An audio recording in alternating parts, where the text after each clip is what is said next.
difícil também do povo trabalhador, mas...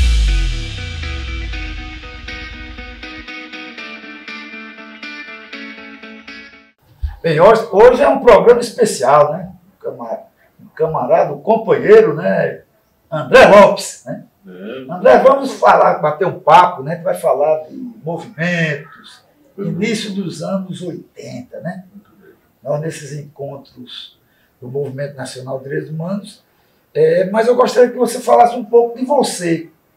Como é o André da juventude, o André que se politiza, e o André que acaba virando advogado de uma comissão de direitos humanos de Dom Aloysio Lochaide, em Fortaleza, no Ceará. Bom, primeiro eu dizer o seguinte, que eu conheci pessoalmente Dom Aloysio Lochaide e tenho dele a melhor das impressões, sabe?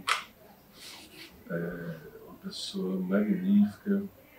E ele, sabe, Roberto, você que conhece assim, o status, a postura da Igreja Católica, que é secular, e é imperial e é responsável por tantos desatinos, né?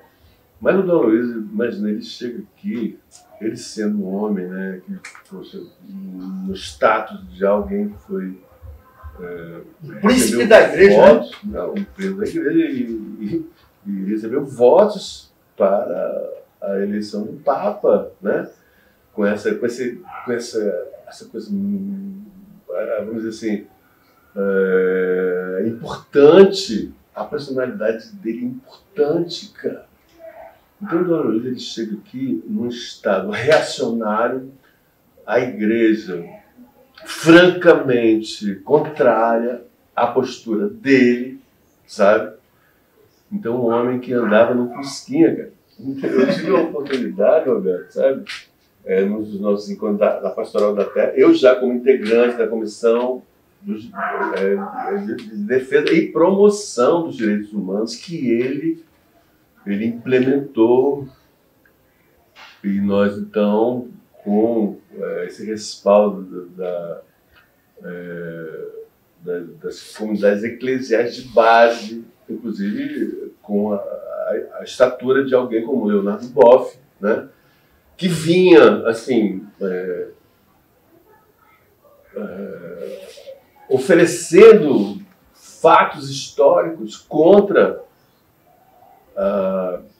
determinadas posições da igreja, né, inclusive fora essa questão social, né, para dizer que era a comunidade eclesial de base, era o povo de Deus, cara. Fora isso, mas, por exemplo, essa coisa do voto de castidade, né, dizia o Leonardo abertamente que o voto de castidade ele se devia à preocupação da igreja na manutenção do seu patrimônio material, sabe? Ele dizia isso abertamente. E explicava por que isso se deu, né? E depois ele sofreu o quê? Um voto de silêncio. Ele foi... voto obsequioso. Obsequioso, pô. E, então, assim, ele, um homem que, né, nas Paulinas, onde ele publicava frequentemente com um público ávido para ler, para ler o seu depoimento, a sua visão histórica, eclesiástica, filosófica e pastoral sobre a igreja, né? Então ele foi simplesmente proibido de publicar nas Paulinas, foi proibido de lecionar nas universidades.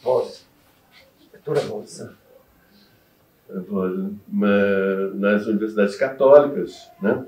Quer dizer, então, nesse quadro, que já se desenhava anteriormente, mas surge uma pessoa como o Dom Aloysio, e o Dom Aloysio é um cardeal, meu amigo. Então ele chega aqui em Fortaleza num lugar altamente reacionário. Pra você ter uma ideia, o Dom Aloysio andava de Fusquinha, cara, tinha um Fusquinha, sabe? Já o pároco aqui da catedral que ele construiu, ele que trouxe recursos para trazer essa obra magnífica, né, aqui para Fortaleza. Então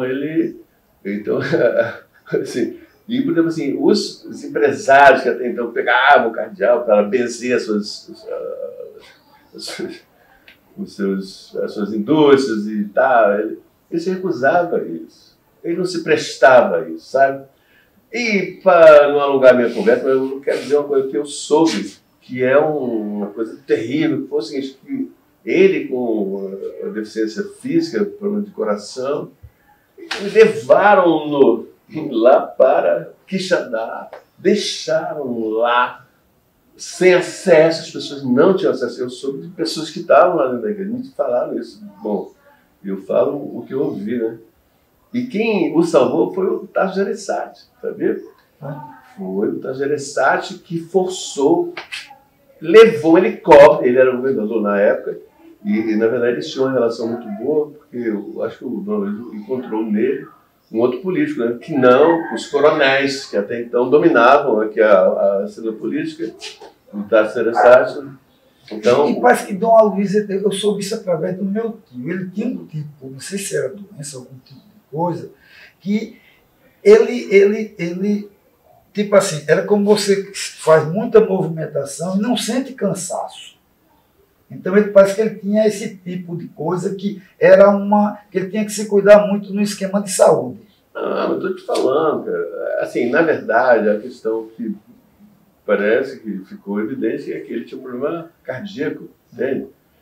E foi graças ao Tasso Gereissati que ele foi tirado daqui à força, porque ele era o governador, e ele entrou lá, porque ninguém conseguia entrar. Ia deixar o homem morrer. Ia deixar o homem morrer. Para vocês terem uma ideia do absurdo que foi isso aí.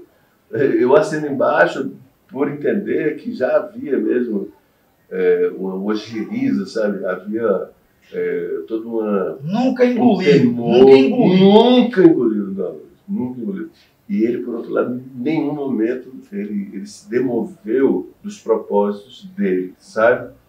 Então, um homem magnífico. Inclusive, eu, como advogado do Centro de Defesa... Como é que você entrou no centro lá? Não, aí assim, eu entrei porque, como eu lhe falei, o Inocêncio Show me indicou para uma assessoria do trabalho do movimento de educação de base, que à época existia, e era um movimento que assessorava a arquidiocese e que buscava essa educação popular. Então, era uma reunião de... Isso, anos 80, né? Final dos anos 70 para 80, né? Você estava vindo do Rio. Eu vim do Rio, foi através do Inocêncio Show, né, que eu conheci e tal, e nós tivemos uma amizade, e um belo dia ele falou assim, para mim, você não quer fazer essa assessoria lá? Bodeguinhas comunitárias, né? Eu achei curiosíssimo. Bodeguinhas comunitárias. E já fui com esse pessoal do MEB, né, que era o José Cordeiro, uma pessoa fantástica. E esse pessoal que já vinha da AP, meu amigo, sabe? Que já era gente católica, mas que já tinha combatido a ditadura, sabe? Já tinha, já tinha tido uma postura de cristão verdadeiro, sabe? E então, era esse grupo. E eu... Passado na casca do ar. Passa, isso. Falou tudo hoje. Passa na casa do ar. Então, eu me identifiquei muito com esse grupo, né? E nós fomos, então, e chegamos ao ponto aí que foi criado o Centro de Defesa dos Direitos Humanos, e eu já estava ligado ao MEB, né? Esse movimento de educação de base. Então, eu trabalhava com eles, assim, fazendo assessoria jurídica, junto com camponeses e tal, explicando sobre, por exemplo, o uso do capião. Também muita cartilha, essas coisas tudo, eu lembro. E tem uma história que tu me contou de um Fusquinha que os caras saíram atrás de vocês. Quer dizer, era boca quente naquela época fazer isso. Boca quente, irmão. Rapaz, eu já passei, ó. Escapou. Escapei. Legal. Inclusive, assim, eu tenho um romance que se chama As Areias Cantantes do Rio, que eu vou lhe oferecer aqui. Onde estará aí por aqui? Eu até mostrei aqui a capa. Essa eu tenho, você me deu. Que negócio do Araguaia, negócio dele. Eu tenho isso. Então, nesse romance, cara, eu retrato essa luta dos advogados de trabalhadores rurais, né? Afora os da igreja, como era o meu caso, mas assim, os dos sindicatos, né? E eu, inclusive, tive o ocasião de conhecer os advogados lá na Bahia. Eu cheguei a fazer uma viagem longa para ter contato com esses advogados. E houve mesmo assassinatos de diversos advogados, sabe? De trabalhadores rurais, né? E esse livro é dedicado a essa memória deles, né? Pois é, então, Montinho, é o seguinte, eu queria te falar, assim, a propósito desse trabalho, inclusive nós fizemos um trabalho fora com os camponeses, com os pescadores, né? E o Dom Luiz, inclusive, eu tenho guardado um documento que ele me endereçou pessoalmente, agradecendo o meu trabalho em prol dos pescadores, né? Sobretudo dos pescadores aqui do Ceará, da Praia do Canto Verde, que estavam sendo ameaçados, foram ameaçados, sabe? Por uma imobiliária, né? E isso é coisa comum, né? E nós fizemos um trabalho importante lá, e ele, o Dom Luiz, sempre com esse olhar, né? Um homem com tantas preocupações, com todo o universo em torno dele, mas ele não, sabe?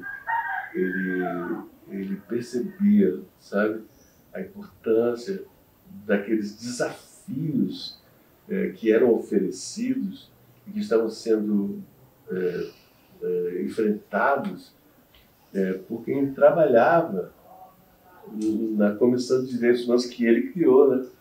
E nós fomos, inclusive, fizemos um jornal que era Terra Livre, Gente Livre, sabe? Eu tinha orgulho de fazer aquilo.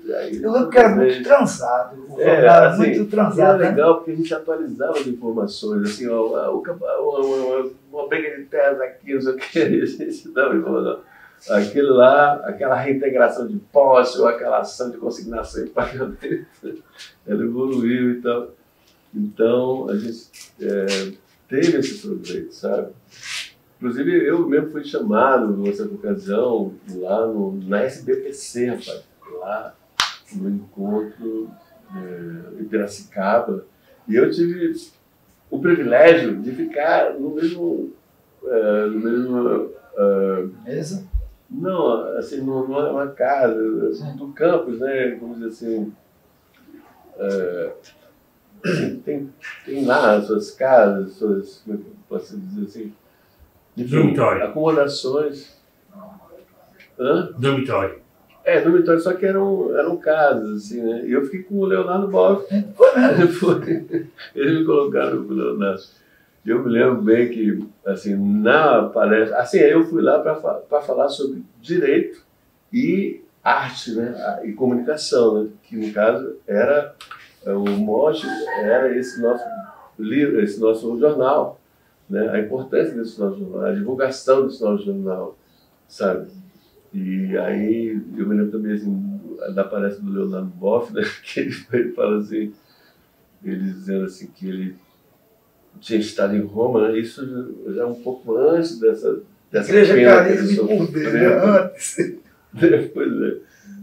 Um pouco antes assim, dessa condenação que ele sofreu, mas ele fala assim, olha, lá em Roma eu soube, ele diz o seguinte, que eles podem errar na escolha de um bispo, mas jamais errarão de novo na escolha de um cardeal. No caso do Dom Paulo Emanuel Soares. Então, rapaz, olha, o Dom Luiz Macoé, impressionante aquele homem, sabe? E ele, engraçado, assim, a fisionomia dele, ele era um homem que ele estava sorrindo, sabe? Ele era um gaúcho, né? Ele rosado, assim, mas a expressão dele era sempre assim, sabe? Sorridente, simpática. Ele falava calmamente, sabe? Dava força. Assim, mesmo que ele fosse criticar, mas ele era um homem muito ponderado, sabe? A forma dele de falar era algo que chamava atenção, entende? É uma coisa impressionante. Eu fico muito feliz de ter encontrado um ser luminoso, como o Dom Luiz. Digo assim, Dom Luiz, sinceramente, é um pastor. E qual era a equipe que formava? Não, pois é, aí é o seguinte, o Centro de Defesa dos Direitos Humanos foi entregue ao padre Abelardo. Padre Abelardo. Ele era o responsável. E esse homem adorava o campo. Tá impressionante. E é engraçado que ele não era assim, uma pessoa que tivesse pendores vamos dizer assim, de esquerda, vamos dizer assim, porque o Padre Haroldo, que é aqui, né, um grande Padre Haroldo, mas ele, Padre Haroldo, ele enfrentava, ele chegou até a ser candidato pelo PT aqui. Aí a legenda era assim, bote fé, bote fé. Ele não era o Padre Haroldo, assim... Padre Abelardo. O Padre Abelardo, obrigado. Mas o Padre Abelardo, ele tinha, sabe, uma devoção pelo Dom Luiz, né? Então a equipe foi formando dessa forma, né? Foi formando a partir do Padre Abelardo, e eu que já estava engajado, né, como um advogado militante. E o Dalto Rosado. E o Dalto Rosado. Só que o Dalto, ele trabalhava nas causas da cidade, né?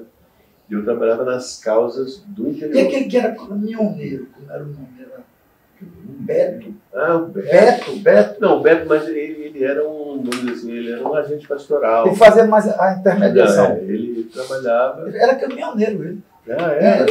Pois é.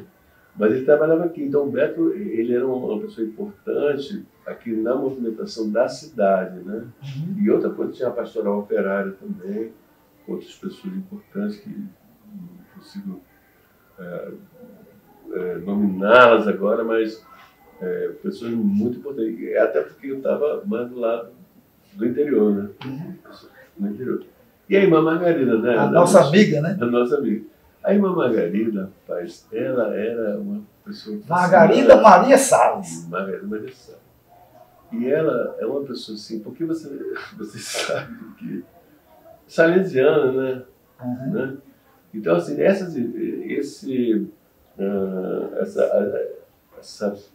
Congregação. Muito obrigado.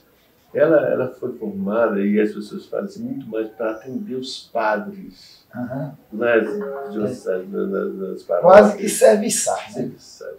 Fala muito bem, Roberto. E a irmã Margarida, ela se formou em Direito, inclusive. Fez Direito. E outra coisa, isso não era muito aceito na congregação delas. Né? Não tinha por que a irmã Salesiana querer ser... Já Cuidado fez uma especialização em Direitos Humanos nos anos 90. Então ela fugiu a esse perfil. E outra coisa, ela veio a ser uma pessoa altamente ponderada, porque a nossa luta lá nos direitos humanos, nós estamos aqui, rapaz, com coisas homéricas. Pra você ter uma ideia, uma vez nós estávamos numa pastoral da terra, lá em Canindé, sabe? Inclusive o Betinho estava lá conosco nessa pastoral, o João Alfredo também, né? Uhum. E teve até um episódio curioso, né, que estávamos eu, o Betinho e o João Alfredo, assim, mais ou menos 7 horas da noite, já tinham terminado os trabalhos, e nós fomos lá, tinha uma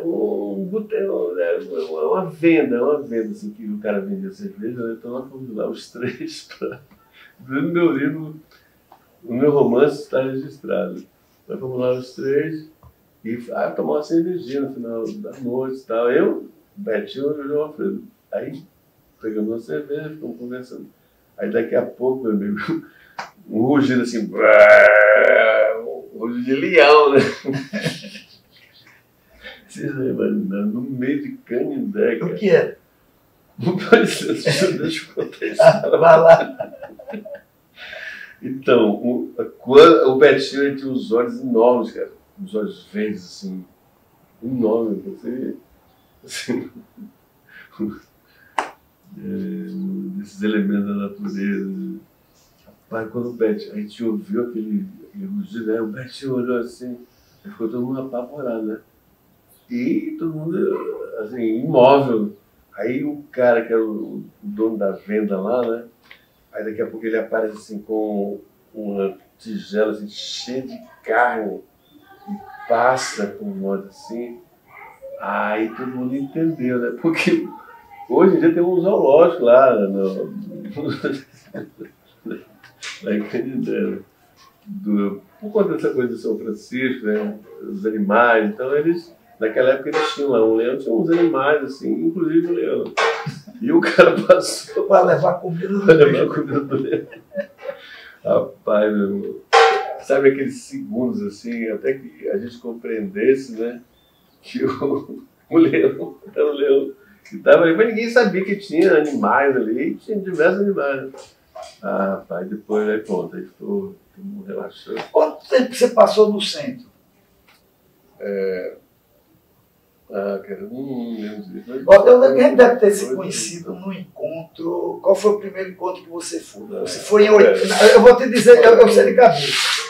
82 foi a fundação do movimento em Petrópolis. 83 foi em Taboão da Serra. 84 eu tenho certeza que você estava em Vitória. Porque em Vitória teve um lance. Nós conseguimos trazer um encontro para o Nordeste. E quando a gente trouxe para o Nordeste, você deu uma ideia lá muito massa que foi levar para aqui o interior. Qual é aquela cidade que você falou? Que tem um bombeiro, aquele negócio todo? Canindé. A ideia era Canindé, parece que você peraí, deixa eu esperar, porque eu não acabei de contar isso. O negócio é o seguinte, que nesse encontro lá que houve, sabe o que aconteceu? Um deputado aqui do Ceará, ele era um homem que perseguia mesmo os camponeses a ponto, rapaz. É porque nós, do Centro de Defesa dos Direitos Humanos, nós pleiteávamos que se obedecesse à regra do Estatuto da Terra, de que se o proprietário entregava a terra sem nenhum outro benefício, ele só poderia receber em troca 10% da produção dos camponeses. Né? Então, nós passamos a trabalhar com esse elemento. Né? Então, mas só que os proprietários exigiam a meia. Entende? Então, essa foi a nossa batalha, sabe? E isso contrariou muita gente. Imagina, o proprietário acostumado a receber. E a igreja levando isso que ficava mais complicado. Rapaz, para você ter uma ideia, nós estávamos lá e nesse momento, sabe o que aconteceu? Um deputado proprietário de terras lá, próximo à Canindé, ele colocou um pistoleiro e nós havíamos entrado com ação de consignação e pagamento aqui para que fosse pago somente os 10%. Né? O juiz Aziz,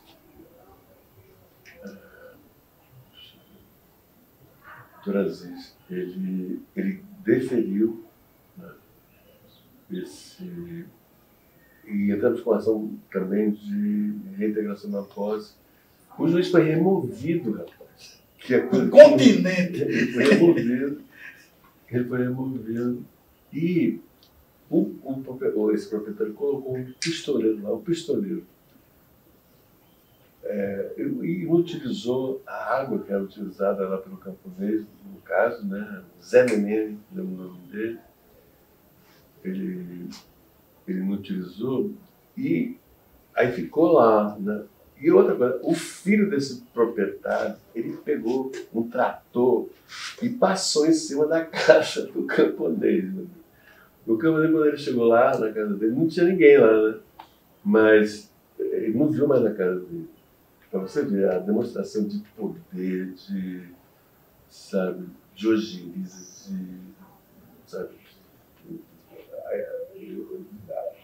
traduzindo a insignificância que ele atribuía, né, ao camponês. Ele passou para cá. Aí eles colocaram esse pistoleiro lá. E o pistoleiro, nesse dia que nós estávamos nesse encontro que eu estava falando, né, esse pistoleiro ele foi até uma venda. O dono da venda estava autorizado a dar a ele feijão, arroz, os gêneros que ele precisasse. Né? E o camarada era tão absurdo que ele brigou com esse homem da venda e matou o cara. Matou o cara. Então o que aconteceu? Em pleno encontro lá em Canindé, com a presença do Betinho e outras pessoas, né, importantes e personalidades. Descontrolado, cara. Descontrolado. Então o que nós fizemos? Uma carta. Né? Uma carta abominando aquela situação. E essa carta foi publicada no Jornal O Povo, na primeira página. Tipo assim, cardeal acusa deputado. Escândalo total. Pra você ter uma ideia, né? Assim, do que nós nos expusemos, porque afinal de contas nós estávamos lá. Né? Eu, a irmã Margarida e as pessoas do local que faziam parte das comunidades eclesiais de base, o povo em si, né? Porque muitas vezes, assim, diante desses fatos, nós íamos lá junto com o povo para prestar solidariedade. Estávamos lá nas cancelas, não chegávamos a entrar, né? Mas fazíamos esse gesto de solidariedade. Então, assim, coisas abomináveis, né? Hoje mesmo eu sei que esse deputado tem filhos que sabe, criticam, acham um absurdo isso que foi feito, mas foi um fato real que aconteceu. E isso demonstra a que ponto nós chegamos nesse trabalho, né? E nesse nível de enfrentamento. Aliás, o nome do juiz agora que me lembro é Aziz Gereissati, um juiz, um homem decente, sabe? E quando ele foi removido, e depois ele abandonou a magistratura. Quer dizer, isso é uma vergonha, meu. Uma vergonha. Infelizmente, que o Poder Judiciário do Ceará, ele, uma certa altura, ele foi considerado pelo Conselho Nacional de Justiça como a pior justiça do Brasil, sabe? Ele foi, por conta dessas falcatruas, desse tipo de... Arrumadinho, né? Esse arrumadinho, coisa abominável, cara, sabe? E aí, assim, bom, depois assim, eu por concurso, né, vim a ser procurador do INCRA e continuei me defrontando contra os latifundiários, esses latifundiários que não queriam cumprir uma legislação que era o Estatuto da Terra, inclusive feito pelos militares em 64, cara. Tá entendendo? Eles não aceitaram, entende? E isso gerou uma guerra, na verdade, uma coisa, criou, sabe, um grupo forte politicamente, né, que se defrontava contra as ações do INCRA mesmo, sabe? E, assim, agora, vamos dizer, eu não sei bem se enfraqueceram, se o próprio governo abandonou, né, a causa da reforma agrária, né? A causa da reforma agrária é importante, muito importante, porque essa causa é que vai levar as pessoas a estar no campo, né? A própria reforma agrária, ela trouxe, para vocês terem uma ideia, faculdades, rapaz, de técnicos agrícolas, de agrônomos, para os assentamentos, para viabilizar essas pessoas a terem acesso a esse conhecimento, e eles que têm a terra lá. E outra coisa, assim, procuram fazer estradas, aproximar o centro de saúde, escolas, tudo necessário para uma estabilização da vida do homem no campo, que é o objetivo fundamental da reforma agrária, né? E hoje a gente vê, cara, como isso, sabe, eu comentando com um amigo meu também, meu colega do INCRA, né, ativista mesmo, apaixonado pela causa, né? Eu dizendo para ele, olha, não precisou nem o cabo e 2 soldados para acabar com a reforma agrária, né? Hoje em dia, rapaz, o INCRA, eu vejo, eu sou procurador federal ainda, então tem certas ações lá, por exemplo, passagens de linha de eletricidade no campo e tal. Às vezes a gente pede, aí os caras entram com ação de servidão, a gente pede o INCRA para que eles nos digam qual é a indenização que deve ser paga por essas concessionárias de energia para atravessar na área de assentamento. E o INCRA nos responde, olha, nós não temos recursos para mandar uma equipe no campo. Você imagina, um órgão cuja atuação é preponderantemente agrária, né, que precisa estar em contato com o camponês, né, ele não tem recurso, sabe? Nem para uma coisa como essa. Imagina se nas atividades... O que não tem, às vezes, é boa vontade, né? Claro. Não, mas não tem recurso. Ou seja... para não funcionar, né? O INCRA, os recursos orçamentários dele, eles foram zerados. É isso que eu quero dizer. Claro que isso poderia se somar à boa vontade, mas num caso como esse, nem existe a hipótese da má vontade, por quê? Porque é meramente o seguinte, uma concessionária de energia é uma servidão que tem que acontecer ali em benefício dos próprios assentados, né? Então, esse exemplo, ele mostra que o que não há agora, nesse momento, é recurso. Ele não tem, sabe, cara? Agora, a má vontade política, ela sempre existiu. Eu convivi com colegas mesmo no âmbito da Procuradoria, que eram contrários à reforma agrária. Aliás, a maior parte dos meus colegas sempre foi contrária à reforma agrária. Os brasileiros, de modo geral, assim, a nível do pessoal urbano, de nível superior, eles não conseguem entender, eles acham que aquilo ali é inútil, sabe? Aquilo gera o MST, por exemplo. O MST chegava aqui, né? O INCRA fica numa avenida aqui em Fortaleza, sabe, que dá um acesso lá para, vamos dizer assim, as áreas subúrbio, vamos dizer assim. Pô, o MST chegava ali e ocupava tudo aquilo ali. Então ele criava uma balbúrdia, entendeu? E já havia essa orientação da justiça que não adiantava, porque eles traziam crianças, mulheres e tal. Então o que acontece? Para o homem da cidade, a atividade agrária, a atividade reformista, era algo, sabe, desnecessário e que criava problemas. Entende? Quer dizer, a falta de visão, o homem não entende que esse homem sai da cidade, né, ele vem para cá, aí pronto, ele entra no banditismo, que é a principal opção, né, que existe, e a reforma agrária visava exatamente estabilizar a comunidade rural, dando condições a essa comunidade. Até para produzir alimentos. Né? Para produzir alimentos. Inclusive, ela continua porque sendo... Esse negócio do agronegócio, na verdade, é uma grande furada, porque quem produz é a pequena propriedade. É verdade. Então, é preciso manter a agricultura familiar. A agricultura familiar. É preciso manter essa agricultura em prol do... E aqui ainda fala com o agrotóxico. Quer dizer, o Brasil virou uma esculhambação total, né? Quer dizer, todo o lixo do mundo vem para cá, né? Um absurdo. Quer dizer, aí entrarmos nesse métier, né? Mas que absurdo rapaz? Você vê as abelhas, né? A polinização, cara. A polinização está ameaçada, meu amigo. Só veneno, cara. Só veneno, amigo. Isso desencadeia uma mortandade terrível dos animais, não só das abelhas, mas... ou seja, mas assim, vamos dizer assim, o fato é o seguinte, que você poderia manter a agricultura familiar, que é ao que se destinava o INCRA, né? A agricultura familiar, as pequenas comunidades, né, propriedades, com uma cultura extensiva, né? Isso não elimina uma coisa com a outra, né? Mas os caras querem tudo, né? Mas o fato é o seguinte, é que hoje em dia só se vê essa cultura extensiva, né? A agricultura familiar, por exemplo,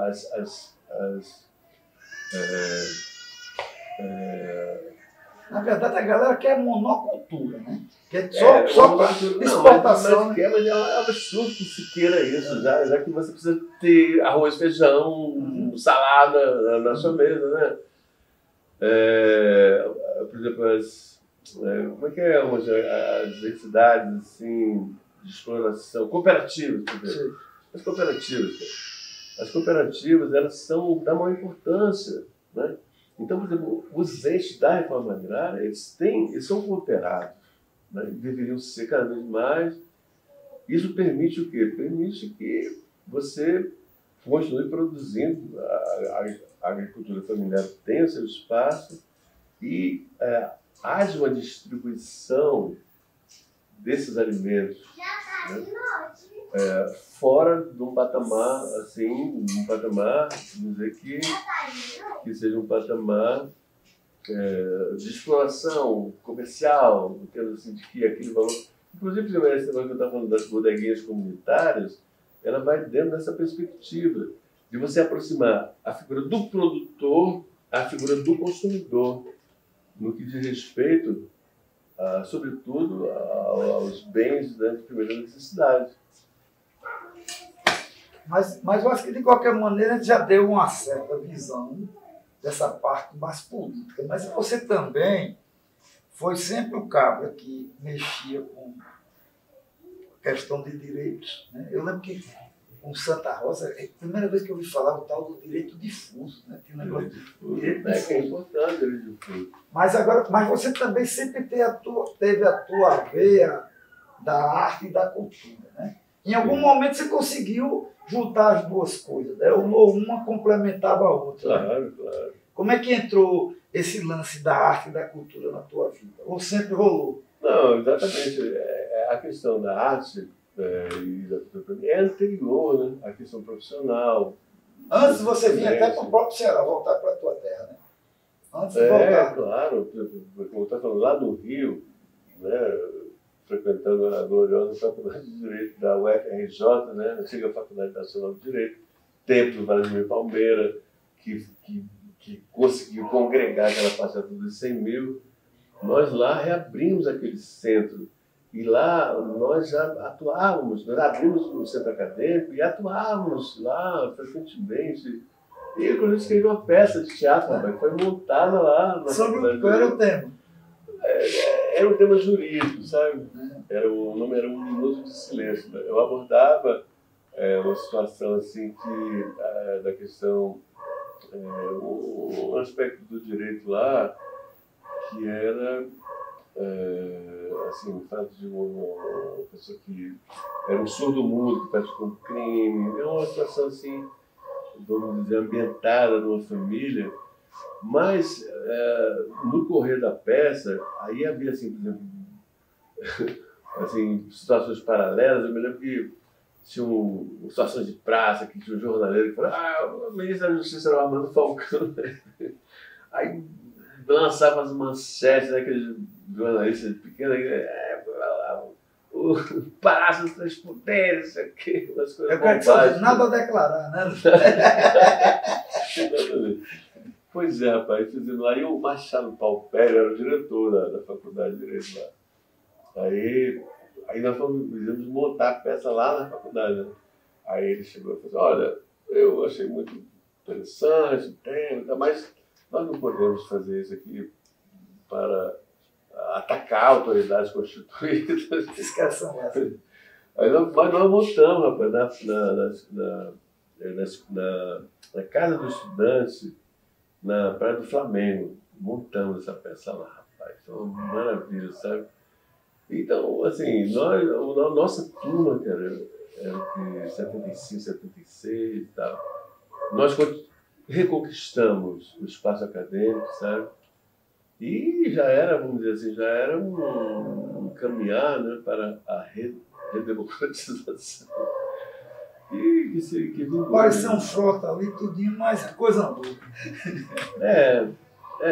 Exatamente. Ela chegou aos momentos, aos perrengues pesados, né? Mas é como eu te falo, então, já nessa época, entendeu, eu já me identificava com esses temas, né? E, aliás, eu quero dizer assim, todo estudante universitário, nessa época, a não ser que ele fosse totalmente acessível e obtuso, ele sofria essa influência, né? A influência do quê? Da ditadura, cara. Da ditadura que imperava, meu amigo, né? Ninguém aguentava mais, né? Pra você ter uma ideia, eu tenho uma época, no meu período estudantil, lá na faculdade, nós fomos lá na minha turma, nós fomos participar de um congresso lá em Minas Gerais, congresso estudantil, né? Aí estava eu, né, minha namorada, não sei o quê, dois da faculdade de Direito lá na rodoviária. Aí, meu amigo, chegaram esses caras lá, aí eu pegava todo mundo que tinha cara de estudante, eles pegavam e tiravam na fila, né? Aí eles pegavam a carteira de identidade, não sei o quê, onde é que você vai, não sei o quê, e ia tirando, né? Aí eu caí na besteira e disse assim: não, meu amigo, eu sou da faculdade de Direito e lá o senhor pode pegar, eu estou mostrando, mas o senhor não vai ficar com ele, não, porque o documento é meu. Meu compadre, pra que eu ia falar isso? Aí o cara olhou pro cara e falou: esse daí. Aí, cara, chegou um cara, bicho, com a blusa preta, assim, uma cara, os olhos injetados. Como é que é, meu irmão? Pede esse cara, aí eram uns quadros, né? 2 casais. Aí, meu compadre, cara, e pronto. Aí botaram ele num carro e levou lá pra rua da relação, né? No TOPS, cara. Nós, Eu e a minha namorada ali, que estava lá com um negocinho que a mãe dela tinha feito para lanchar, e o outro casal. A menina do outro casal, cara, essa menina chorava. Ai, pelo amor de Deus! Aí ninguém falou nada, fomos lá na rua da relação lá. Aí botaram a gente para subir, né? Lá. Aí quando a gente subiu, né, tinha uns caras, uns advogados, os caras de Pató. Aí a gente falou, olha, nós vamos dar a faculdade de Direito aqui, estamos entrando isso aqui. Mas os caras chegaram lá, aí ficamos umas 3 anos lá, né, e pegaram a identidade, depois liberaram a gente. Mas vamos dizer, nós passei por isso, meu irmão. Quer dizer, né? Pegasse um mais doidão, meteu o cacete mesmo. Tá não, mas eu nem sei como é que a gente saiu também, porque o cara lá, rapaz, aquele cara, bicho, que ele, quando ele olhou assim pra mim, né? E o cara grande, não sei o quê. Eu pensei assim, cara. Entende? Mas quer dizer, é um negócio terrível, cara. É terrível de você vivenciar, né? Parece um pouco aquele músico de Vinícius de Moraes que saiu para comprar cigarro e pensaram que era outra figura, o cara é desaparecido. Na Argentina. Na Argentina, não é isso? É mesmo? É isso. O de Toquinho.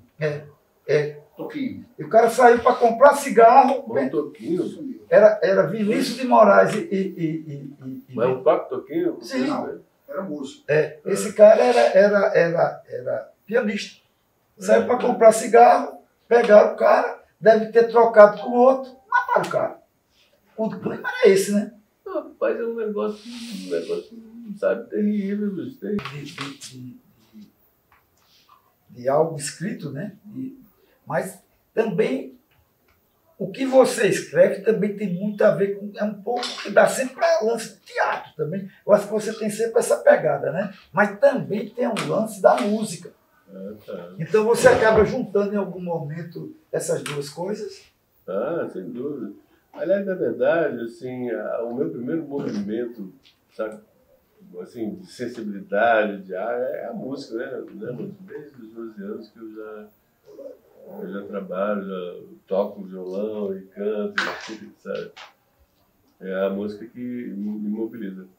Agora, no teatro sempre cabe a música, né? Como no cinema também, né? Mas, na verdade, a minha pegada sempre foi a música. Mas dá para começar a tocar uma música agora, né? A primeira você escolhe. Não, pois eu queria tocar para vocês 2 músicas. A primeira é essa aqui, que é Amor de Marciano, que é assim, ó.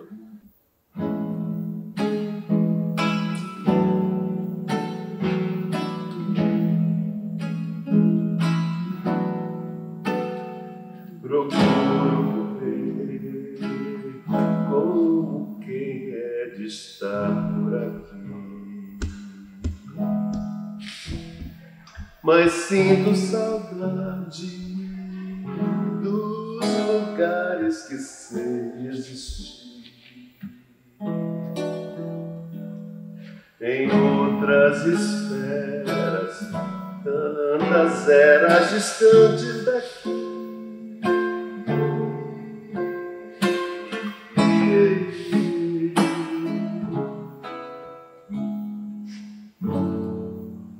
Amo ver o lindo voo das naves espaciais sobre Paris ou o Rio Amazonas, cavernas venusianas, o vaza-barris, a fim de te ver. Não importa se sou dessa terra, sou o mar, sou a serra, conselheiro Yanomami, Zumbi. Vou mesmo ficar quando a última nave partir.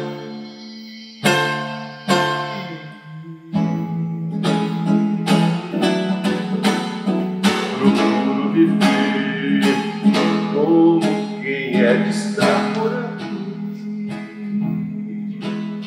mas sinto saudade dos lugares que sei existir. Em outras esferas, tantas eras distantes daqui.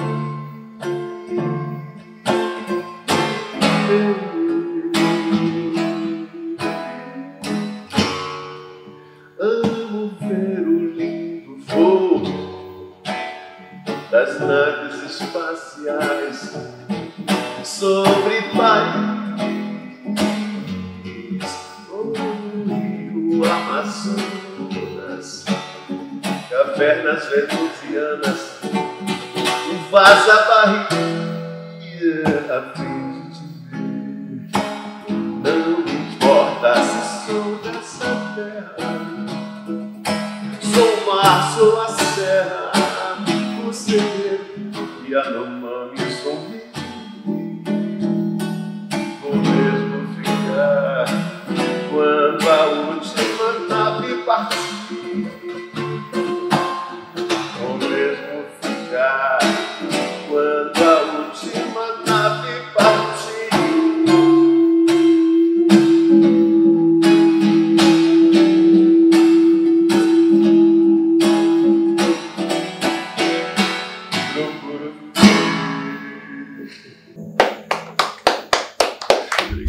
A segunda.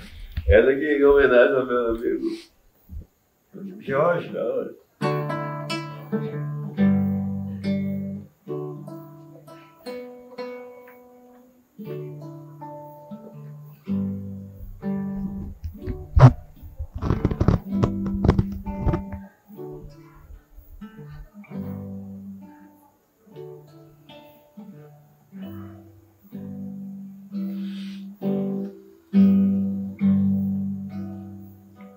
Hoje eu te falo como a ninguém, que é um porto seguro pra lá do além, onde o amor tem um corpo e a mente também saboreia o prazer. E intervém quando a noite e a lua com untição avermelha o olhar de toda a nação, revelada e desperta em sua nudez quem enrubesce, mas goza outra vez, demonstrando que ali há um povo são, por detrás das cortinas geladas, um palco febril em que escravos seduzem senhores, pastores formulam o ardil do descobrimento que não descobriu, mas que trouxe o teu nome, Brasil.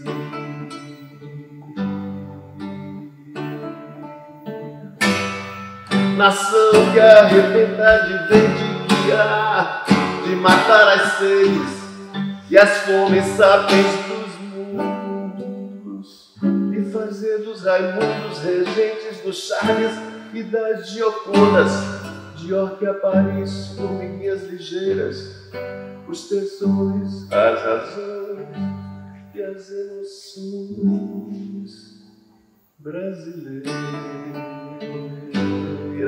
Brasileira.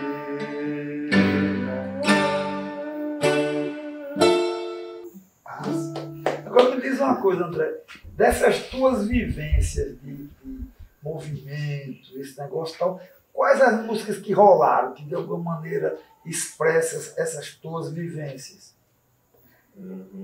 Assim, deve ter assim, algumas músicas que você fez no calor de algum tipo de coisa, né? Porque geralmente é muito difícil pegar militantes que mexem muito com arte. Eu encontrei poucos, sabe? Você foi um dos poucos. O cara quer dizer, um advogado que gosta de escrever, de tocar, não é tão usual, né? E que é, de alguma maneira, engajado. Isso é muito mais difícil, né? Quais os momentos que você acha que isso foi transformado, essa tua militância em música? Né? O próprio romance que você fala ali do Araguaia, que você homenageia os advogados, você já bota na questão da literatura, né?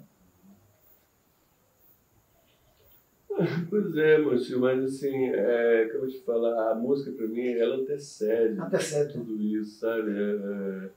Tudo vem depois, né? Então assim, ela vai percorrendo um universo à parte, sabe? E assim, na verdade, assim, por exemplo, no caso dos advogados e tal, porque a atividade do advogado era muito assim, tensa, sabe? Então, por exemplo, você está falando do João Freire, nós aqui na OAB uma vez criou um CD e eu participo, o João Freire também, de advogados que compõem, sabe?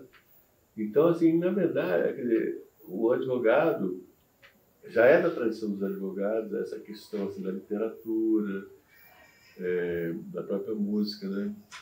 Então, assim, por outro lado, eu tenho me valido da música, assim, sempre, sabe? Sempre com... Manter a sanidade no meio dessa doideira, né? Não, assim, até eu diria assim, é como algo de libertação, sabe? Desses padrões, assim, né? Padrões, vamos dizer assim, repetitivos, sabe? Inóspitos, né? A arte... Porque eu digo assim, a literatura, ela é meio pesada, sabe? A literatura... E outra coisa, nós advogados, nós trabalhamos muito com isso, né? Com a palavra escrita e tal. Então a música, rapaz, eu muitas vezes, quando eu me deparo com esse ambiente musical, é uma libertação. Mas se bem que a literatura do advogado é meio que esgrima, né? Ou está defendendo ou está atacando, né? Mas não é somente isso, assim, porque assim, você tem a doutrina, né? Então o advogado, ele tem que ler muito, ele tem que absorver muito as ideias que são colocadas em termos de palavras, sabe? Então, aquilo consome, né? Um pouco...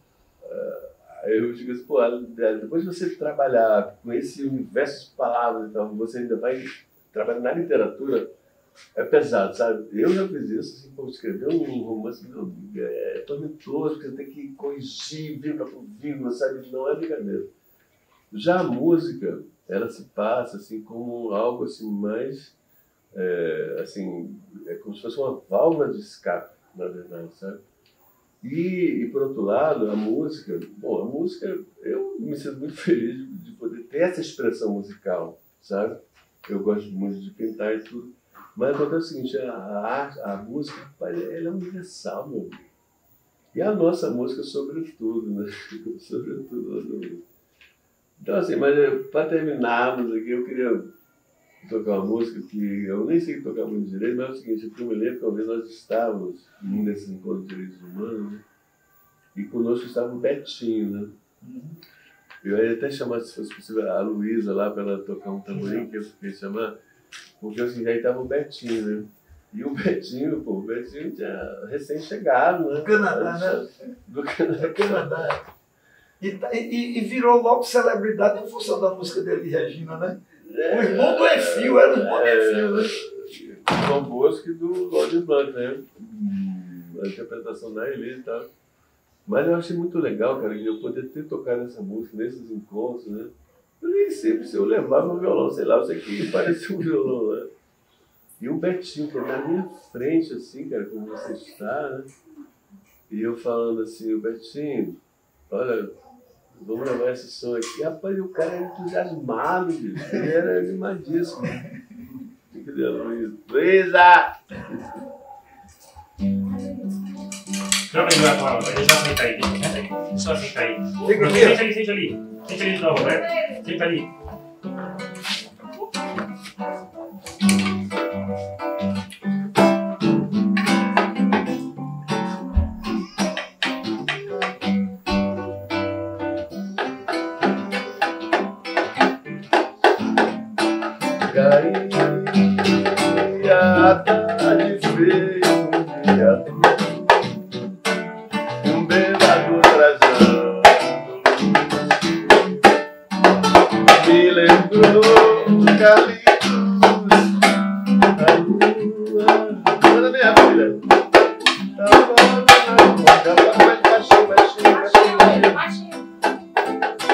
Cada estrela praia fria, ombreiro de aluguel. Grande motivo e no meio, lá no mata-borrão do céu, Brito traz moças torturadas.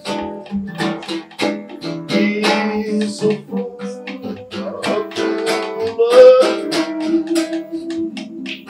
o bêbado de chapéu trazia irreverências mil na noite do Brasil. Mano Luísa, isso na volta do irmão Benfica, com tanta gente que partiu no rabo de foguete.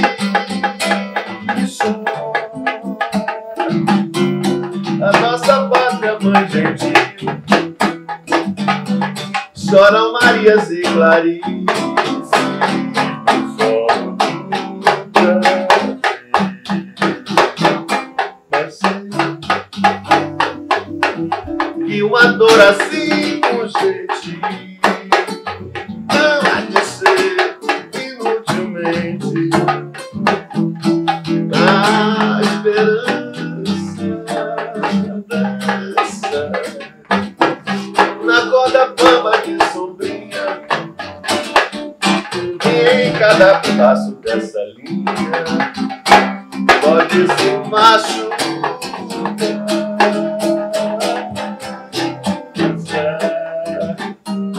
A esperança equilibrista sabe que o show de todo artista tem que continuar. Manda Luísa, maestro.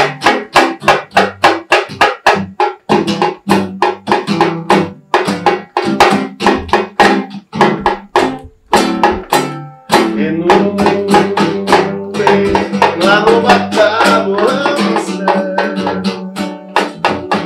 jogavam manchas torturadas. Isso o louco, baixinho amor, o bêbado de chapéu coco fazia irreverências mil a noite do Brasil, meu Brasil, que sou com a volta do irmão Benfica, com tanta gente que partiu no rabo de foguete.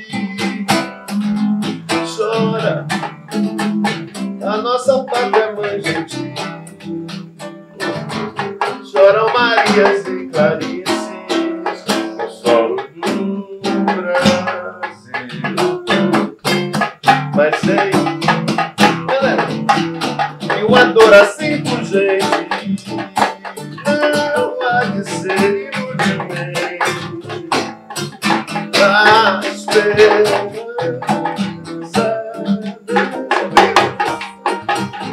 na porta loma de sombrinha, e em cada passo dessa linha pode se machucar.